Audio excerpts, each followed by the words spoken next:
What's up, everybody? I'm going to show you how I do the laser grid test array. I recommend you do it on every product or just about every product that you're working with. I do see a lot of people that, don't take the time to do it or they don't want to waste the product. You'll more than likely end up spending a lot more time in the long run trying to get your settings and everything correct. So I know it might cost you a little bit of money if you're doing it on a tumbler up front, whatever it is, it'll save you the headache in the long run. So what you do is you're in Xtool Creative Space. This is how I do them. You're going to pick a shape, whatever shape you want to go to. I do know a lot of people will do like the hexagons, they'll do the squares.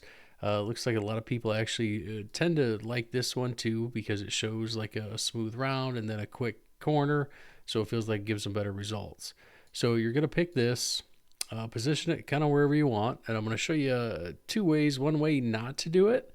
And I'm going to show that one now just because I see that a lot where people are like, I did the test array and it did the same thing. It didn't do anything. And so you put your shape there. You're going to go to array, material test array, and it's going to pop up your score test tool, speed. You're going to pick your power max, your power minimum.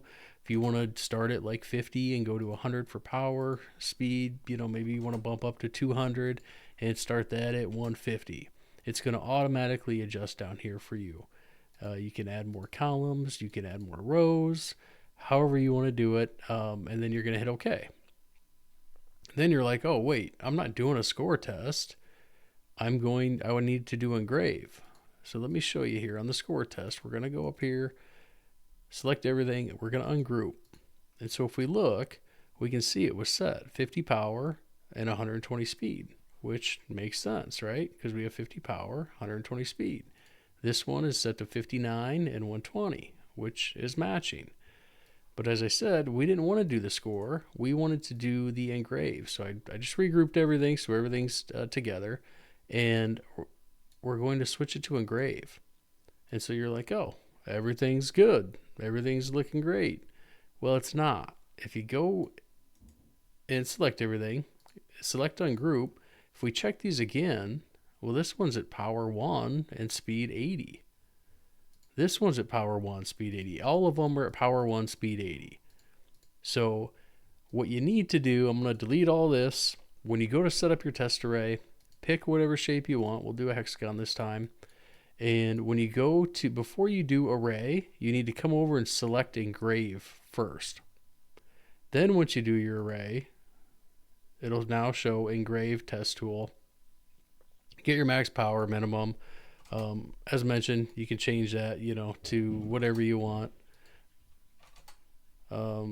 And it might take a few times to kind of get the hang of it. The bigger piece of test material, the better, because you can allow, you can start at 30 and go all the way up to 100, and you can start at 100 and go all the way up to 220.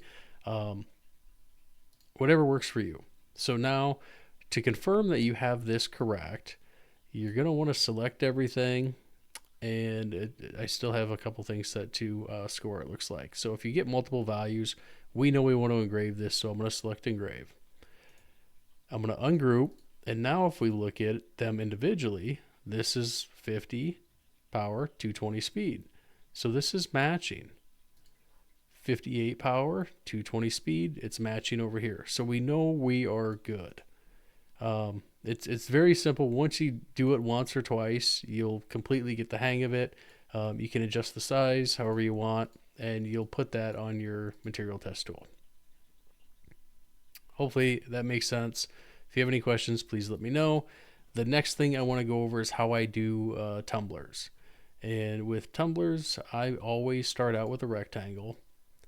And I happen to know my tumbler is 11 inches wide, or the circumference of it is 11 inches, and the height was like 5.5 something. So what I ended up doing is I measured in centimeters, and you can actually come up here and switch it to millimeters, and hopefully everyone knows 1 centimeter is 10 millimeters. And so for my size, my height was actually 14 centimeters or 140 millimeters. And so you can kind of go back and forth between inches and millimeters, whatever works for you. And so now you can see it has 11 inches and the height was 5.512 inches or 140 millimeters. The next thing I like to do is I do a lot of tumblers that have like a logo on one side and it'll have a QR code maybe on the other side, or it'll have two different things, complete opposite sides of each other on the tumbler. When I first started out, I was doing like one on one side, and then I'd rotate it and try to find the exact center of the opposite side. And this will make this a whole lot easier. So we know the tumbler was 11 inches circumference. So I make another rectangle, and what I want to do is I want to do exactly half of that. So 5.5, and we know let's uncheck the padlock so it doesn't change my width. And so for the height, it was 5.512. And now I'm going to lock it back. And so with this, I just center this, maybe. All right, so we will center that. And you can see the little blue line when you do it. That shows that we are centered. So what this allows for you to do, and then I like to group them. This allows you to put one image or QR code or picture, whatever it may be, on each one of the lines. That way it'll engrave the, let's say, front, then it'll go back to the back, and they have exact even spacing. All right, so I will grab a logo and I will use my logo here. And so with that, if I wanted to put this here, it's very easy to put it now on this. So I know if I set my laser up, it's going to be exactly, or half of the around the cup, however you want to put it. And let's say, you know, on the other side, I want to do a QR code. We'll just throw in Google here.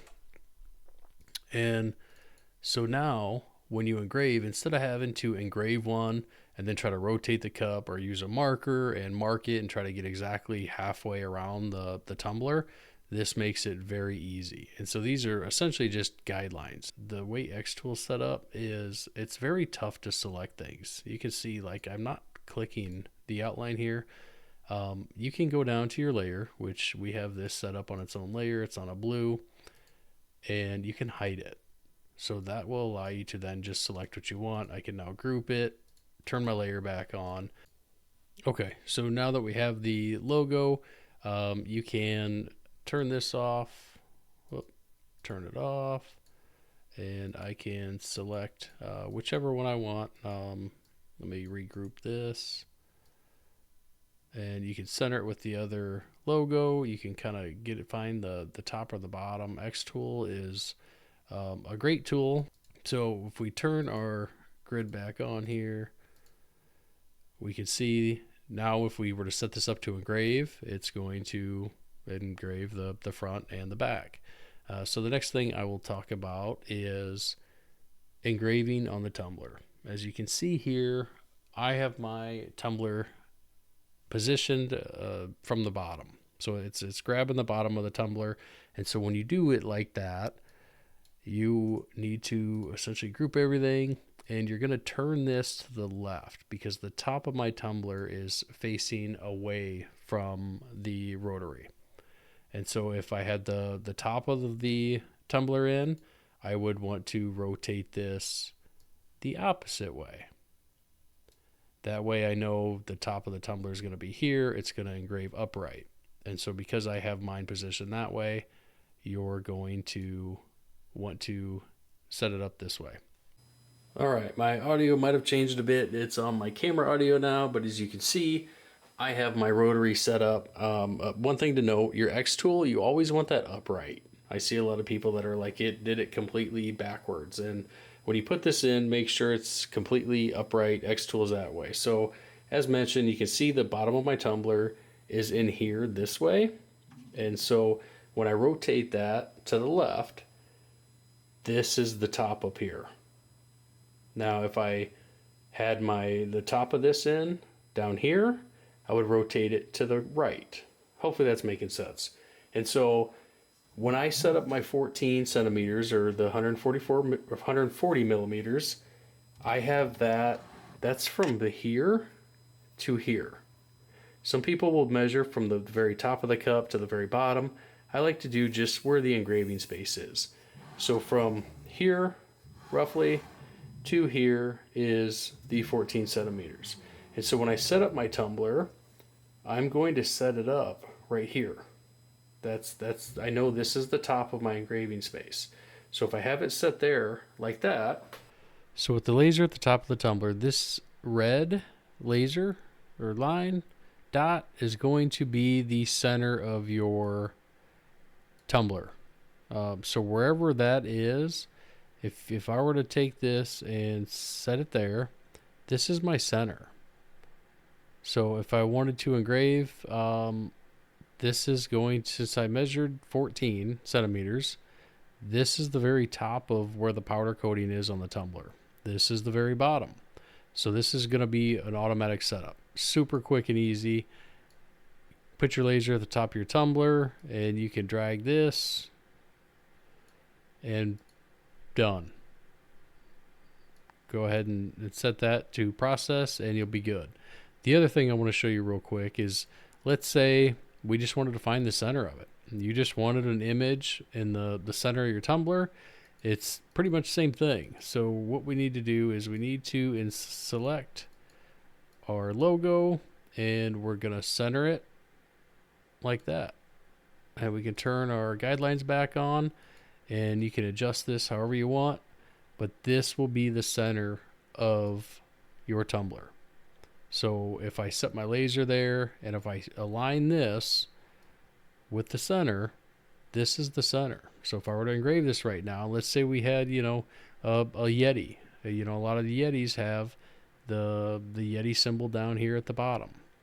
If I wanted to align that with it, which I do, I tend to run my laser just straight up from the middle of the Yeti symbol to the top of my cup. And then I take my logo, whatever it is, and position it. And so hopefully that helps. If you have any questions, feel free to comment. If you have anything you guys want to see, I plan to do a few more videos. Hopefully I didn't talk too quick. I tend to just ramble on, so I appreciate any feedback.